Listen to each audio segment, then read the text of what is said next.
Assalamualaikum warahmatullahi wabarakatuh. Hello everyone, we are from Group 3 Mastery Lecture Tika Febriani MPD. Materi kali ini berjudul John Holland. Cekidot.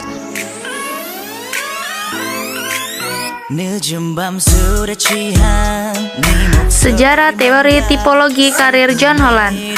Pada tahun 1966, Holland berpendapat bahwa lingkungan-lingkungan okupasional itu adalah realistik, intelektual, artistik, sosial, pengusaha, dan konvensional. Demikian juga tipe kepribadian yang diberi nama yang sama. Tingkatan orientasi kepribadian individu menentukan lingkungan yang dipilihnya. Semakin jelas tingkatan orientasi model pribadi individu menentukan lingkungan, maka semakin efektif pencarian lingkungan yang sesuai. Pada tahun 1973, teori Holland direvisi bahwa tipe-tipe kepribadian dan okupasi lingkungan itu realistik, investigasi, artistik, sosial, pengusaha, dan konvensional. Dan Holland juga mengakui bahwa penelitian dan pengukuran terhadap minat dan tradisi psikologi kepribadian yang mempelajari tipe-tipe kepribadian. Tujuan teori Holland membantu individu mencapai potensi dengan kemampuan berbagai aspek kehidupan manusia, membantu individu dan memperoleh pemahaman terkait tujuan hidup dan karir, membantu individu dan mengurangi kekurangan serta aktualisasi diri dalam menghadapi masa depan. Asumsi menurut Holland. Ada 4 asumsi yang menjadi anti dari teori Holland, yaitu 1. Kebanyakan orang dapat dikategorikan sebagai salah satu dari tipe 6, yaitu realistik, investigatif, artistik, sosial, enterprising, dan konvensional. 2. Ada 6 jenis lingkungan: realistik, investigatif, artistik, sosial, enterprising, dan konvensional. Individu menyelidiki lingkungan-lingkungan yang memungkinkannya melatih keterampilan-keterampilan. Perilaku individu ditentukan oleh interaksi antara kepribadiannya dengan ciri lingkungannya. Tipe kepribadian menurut Holland. Realistis. Tipe model ini memiliki kecenderung untuk memilih lapangan kerja yang berorientasi kepada penerapan. Ciri-cirinya yaitu kekuatan otot, keterampilan fisik, koordinasi motorik yang kuat, kurang memiliki kecakapan verbal, konkret, serta kurang peka dalam hubungan dengan orang lain. Investigatif. Tipe kepribadian investigatif ini ditandai dengan bahwa adanya suatu tugas-tugas yang memerlukan kemampuan bersifat abstrak dan kreatif. Di dalam lingkungan ini, individu lebih menyukai metode yang menggunakan berpikir secara logis untuk menangani permasalahan-permasalahan yang dihadapinya.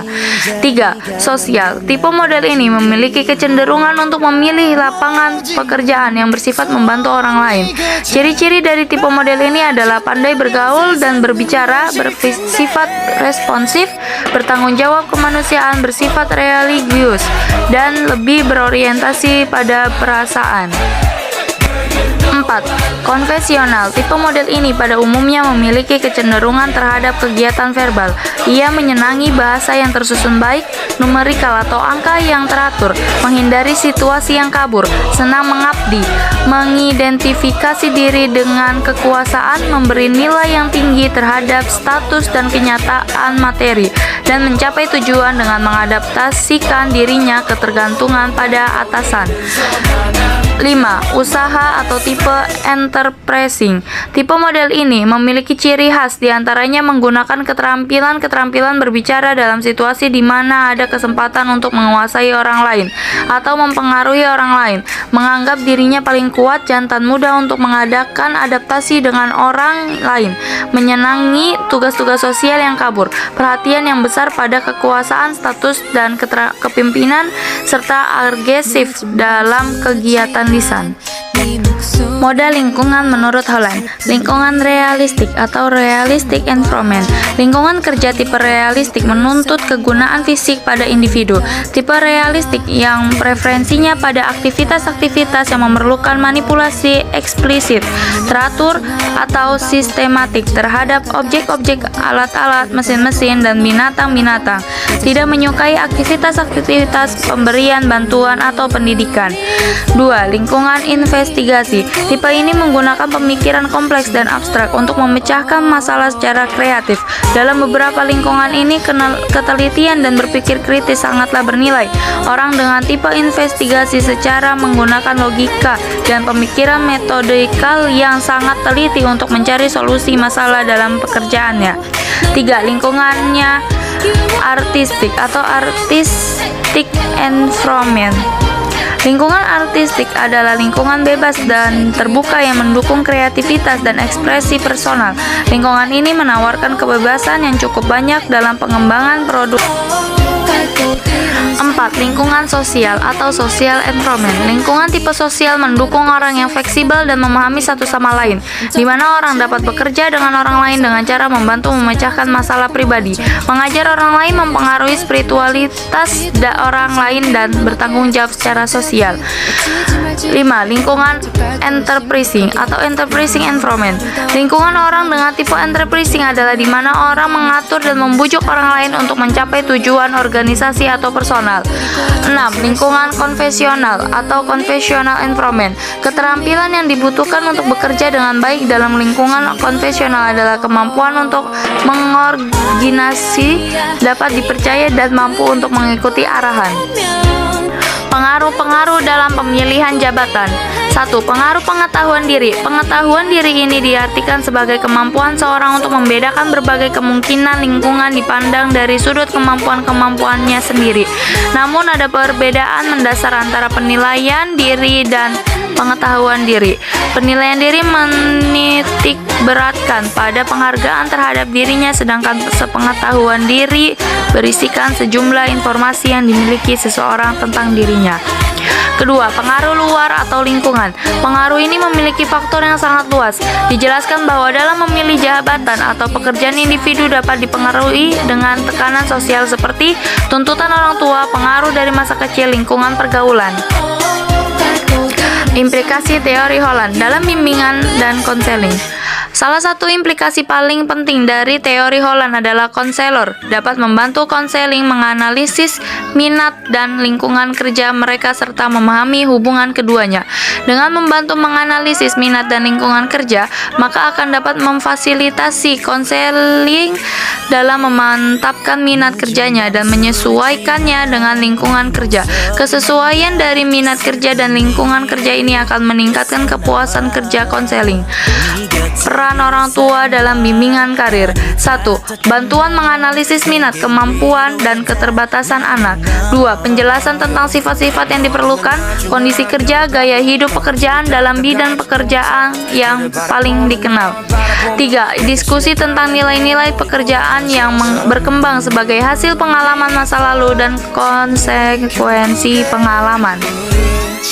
4. Diskusi tentang ekonomi keluarga yang berkaitan dengan kebutuhan-kebutuhan latihan dan pendidikan anak dan bantuan perancangan kegiatan. 5. Bantuan dalam menggunakan pengalaman, pengetahuan, dan layanan dari keluarga. 6. Menyediakan suatu model penyuluhan terhadap anak-anak.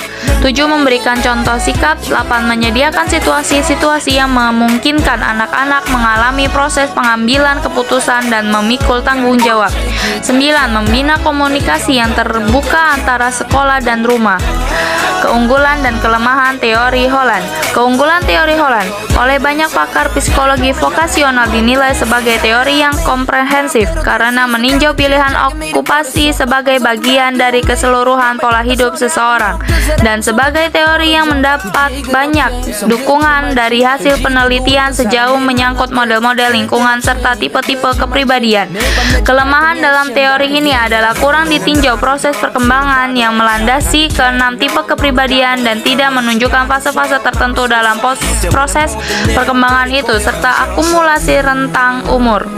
Kesimpulan, dari berbagai penjelasan di atas dapat disimpulkan bahwa Holland mengemukakan individu terhadap menjadi 6 tipe kepribadian diantaranya realistik, intelektual, konvensional, enterprising, artistik, dan sosial. Perkembangan tipe kepribadian tersebut akibat dari interaksi dengan lingkungan dan tipe menentukan dari tipe kepribadian adalah faktor bahwa diri sendiri dan lingkungan.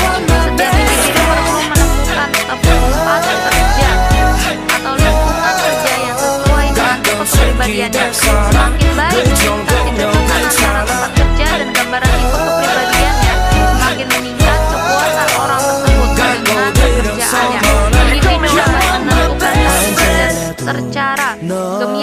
apabila tipe kepribadian yang khas diterima menentukan karir secara gemilang. Apabila tipe kepribadian yang khas diterima di dalam satu lingkungan kerja. Selanjutnya, minat yang dimiliki individu yang besar dan sosial yang mendukung untuk bekerja.